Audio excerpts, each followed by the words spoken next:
the new purchase that I travelled to Brighton to get, and I made it to Gatwick Airport before my leg really started to hurt on the accelerator pedal. However, it's a good job that I stopped because I have encountered a fuel leak already.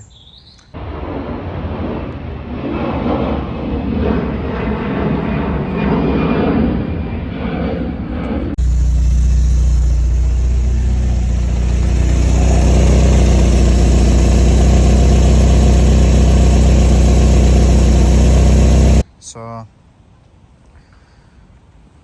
I'm at Lidl in Leatherhead, and I'm hoping that I'll be able to push the pipe on further on the I think it's the fuel return, because the car's still running. So but what I've realised is you need a knife to get into the penknife packaging, so I don't know what I'm going to do here.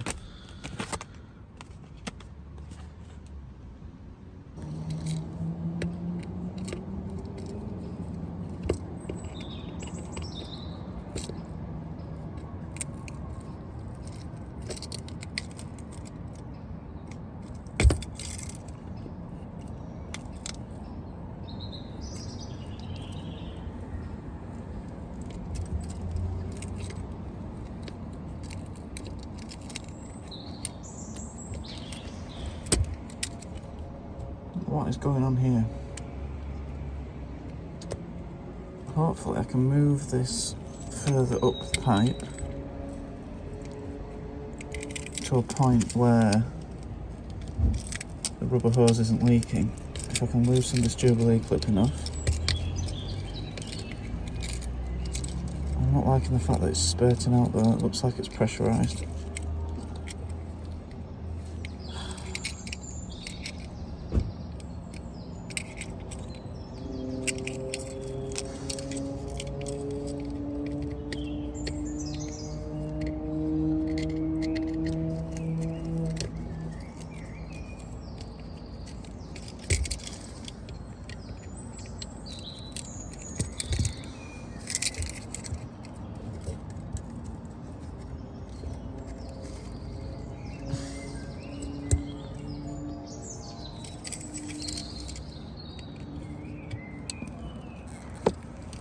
So what I'd like to do is loosen this Jubilee clip enough that I can move it over the enlarged area of the metal pipe. There we go, and we can see that there is a pinhole leak here. So I'm going to try and push the pipe over further. Yeah, that's the return. I'll try and push the pipe further over and clamp it ahead of the leaks.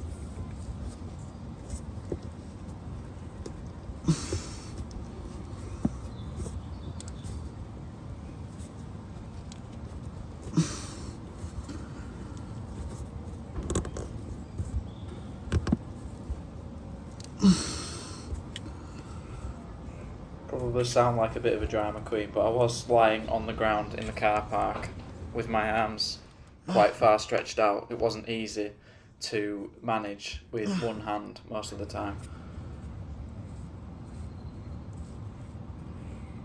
I'll try starting it, see if it leaks.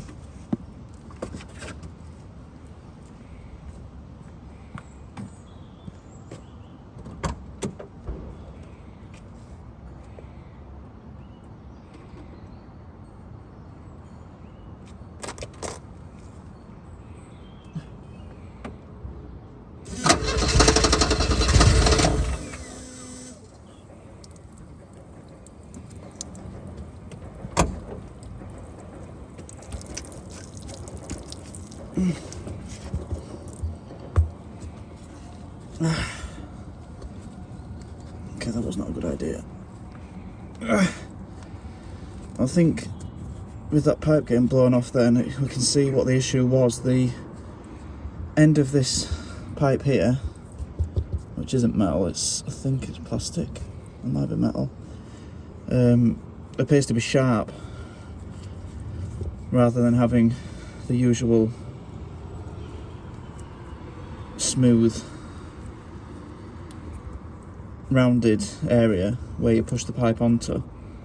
I think this and a combination of the Jubilee clip clamping it may be what's damaged the pipe. I'll try this again, but tighten the Jubilee clip first.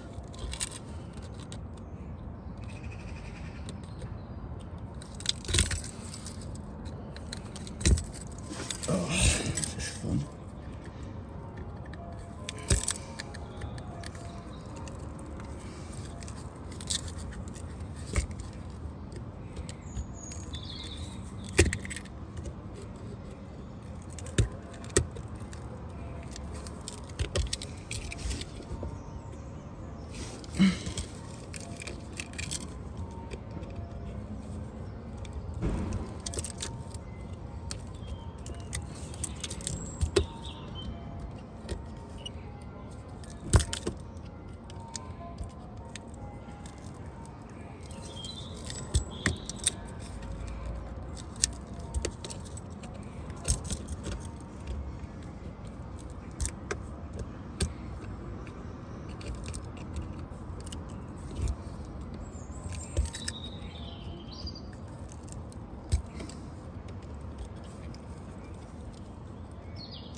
The only reason I even looked under the car was the noise that appears to be coming from the fuel pump. You can hear it over all the other noises. That's a good job I did. So I managed to fix the fuel pipe and I have made it to Newport Pagnell services, and neither of the headlights are working. So, I was rather excited about the pop-up lamps and nothing makes you more giddy than putting them up, but unfortunately the dip beam aren't working. So probably gonna have to go find a supermarket. That's the high beam. Can't really run around with them on the really. The beam is way too high. So I'm going to go and try and find a supermarket and grab myself some H4 bulbs. They're the fog lights. I don't know why they come on with the high beam.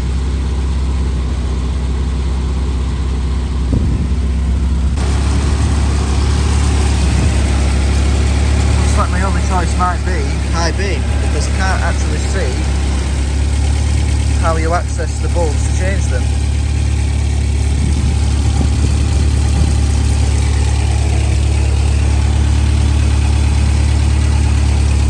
Not sure if you need to remove this cover.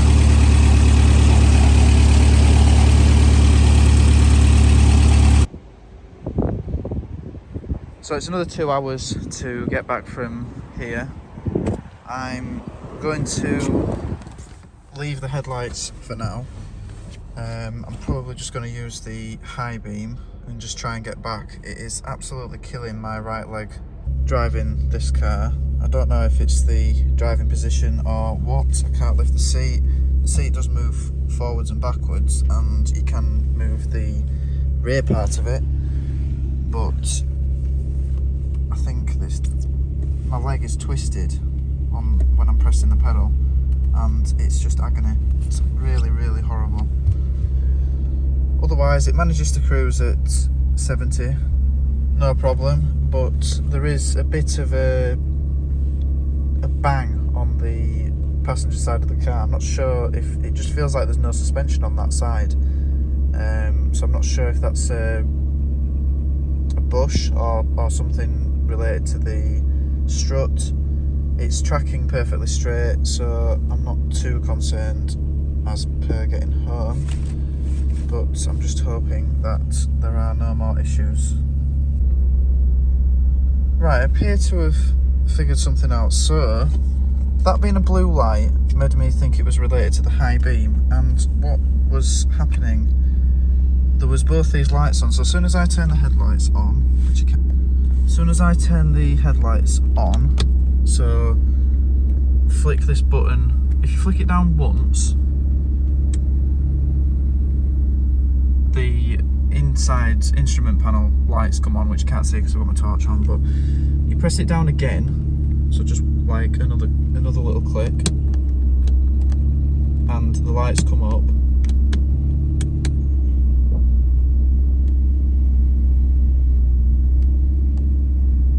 And that was putting the high beam on. So I assumed that one of the first setting was supposed to be the headlights coming on. However, there's another button down here which appears to adjust the light. So I'm not sure whether this is the high beam button and that should be dipped beam, although the lines are straight on both of them. So I've no idea right now, but it's a more acceptable level, so that's fine for getting home. Final stop, another hour down the road. I'm at Tib Shelf Services. Actually, I'm at Trowel Services. Tib Shelf's a bit higher up. And the only reason I've stopped is because my leg is absolutely killing. Sorry to keep going on about it, but it really hurts. My back and my backside absolutely fine. The seats actually one of the comfiest I've sat in, but something just not right about the driving position and the way that I'm pressing the accelerator. But yeah, nearly home, just another hour to go, and the car's still running fine. So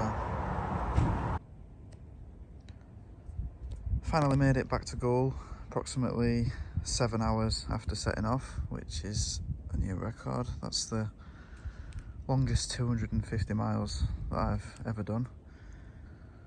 I got all the way back to goal and I nearly lost it on the junction 36 roundabout, and I'm not even exaggerating. I was facing the roundabout. I was completely unexpected, but it's near the petrol station, and I've always known it to be slippy, but this lost it so easily.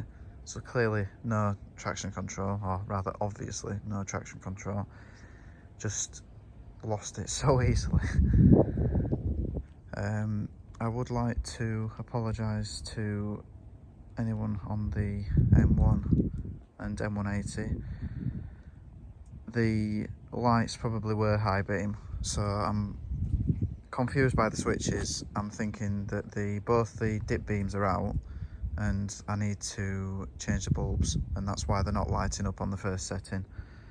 And I'm pretty confident that the suspension noise on the passenger side is the top mount. So look out for some videos on this car in the future.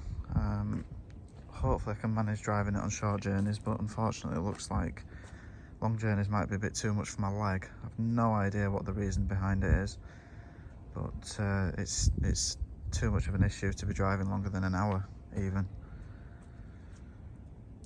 Well, thanks for watching, and I hope to make some updates in the near future.